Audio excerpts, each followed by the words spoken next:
national crisis.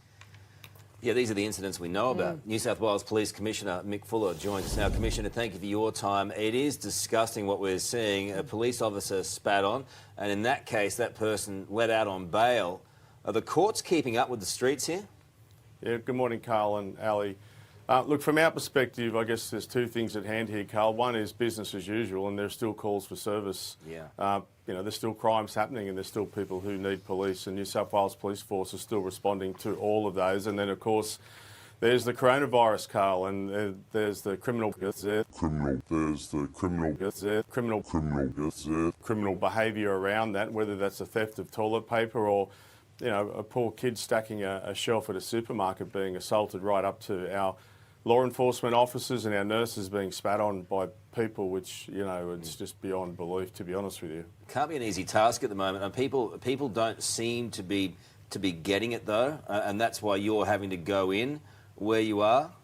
Yeah, absolutely, Carl. But can I just say that I know there'll be criticisms of the way that police deal with this. I know there'll be criticisms of the way that police deal with this. There'll be photos and we're letting the community down. Then there'll be other photos of police walking up to people and just asking them to ticket for $1,000 for someone or $5,000 for a business. But we are showing high levels of discretion at the moment whilst there's new laws better understood by the community. These new laws are And I think that's definitely needed at the moment, Commissioner, because, I mean, I think there's an issue with people that we don't have clarity on certain things. Like if we look at what's happening in parks, and, you know, we saw the riot squad and armed officers patrolling yesterday, but you can go to a park and you can exercise. So I can go and I can run laps, I can do push-ups and all. But we saw pictures yesterday, and there was one in particular of a young couple with a newborn baby sitting on a park bench, and they're being told to move on. I mean, what in your police officers' minds, what is allowed and what isn't allowed? Yeah, that's a good question, Alan. From my perspective, is that the laws are changing in escalation, and I'm retraining 17,000 police, retraining almost daily, and I think they're doing an outstanding job working through that. The reality is, if you go out to exercise, then go and do your exercise, then go home. If you're going past a coffee shop, you want to get a takeaway coffee, get your coffee, go, don't sit down and drink it. We just need to reshape in our minds, and this is really hard because we're used to going to the park and sitting on the bench. We're used to going to the park and sitting on the bench. We're used to going to the coffee shop, sitting down and having our coffee. We're used to going to the coffee shop, sitting down and having our coffee. I totally get that. But the reality is we're trying to protect our system, and we're trying to stop people from dying, and I think we're doing a really good job with it. I think we shouldn't underestimate how well New South Wales and Australia more broadly is going versus some of the other countries around the world. So there was this guy yesterday in the park who had his shirt off, which was a crime against humanity, and you guys came into the park and you moved him on, which is the very behaviour that I think maybe might have jarred with some people. Not me, but may have jarred with some people. In your mind, in a police officer's mind, can you be absolute now and tell people what they can't be doing in public so that we get it? We can exercise, but what can't we do?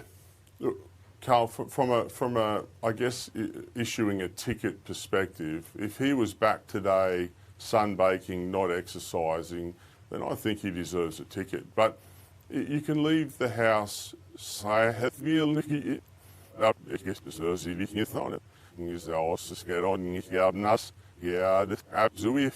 he was back today sunbaking, not exercising, then I think he deserves a ticket.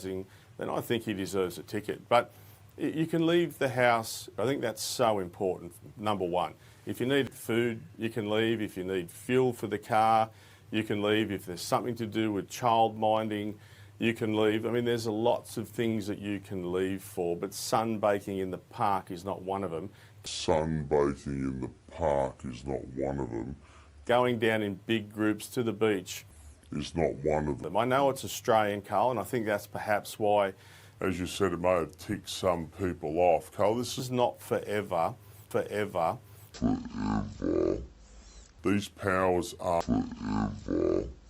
forever. Can I tell you, the police and the police commissioner will be the happiest when this is over and those powers.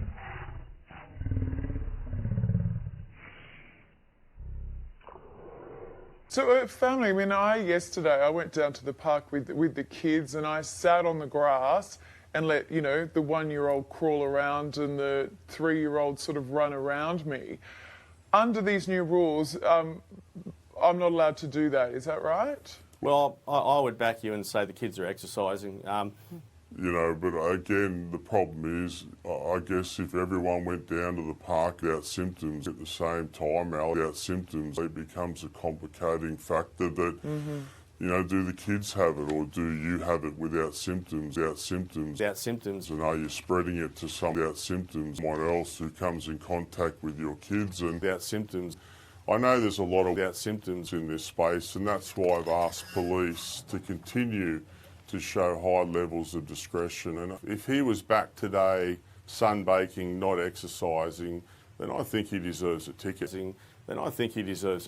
But you can leave the house. I think that's so important, number one. If you need for $1,000 for someone or $5,000 for a business, but and I think it's just beyond belief, to be honest with you. They've been doing such a wonderful job with that, regardless of some of the reporting. Yeah, look, I think your officers are doing a terrific job, and thanks for clarifying a few of those issues for us. We really appreciate it. Thanks, Ali. Thanks, Carl. Good luck, Commissioner.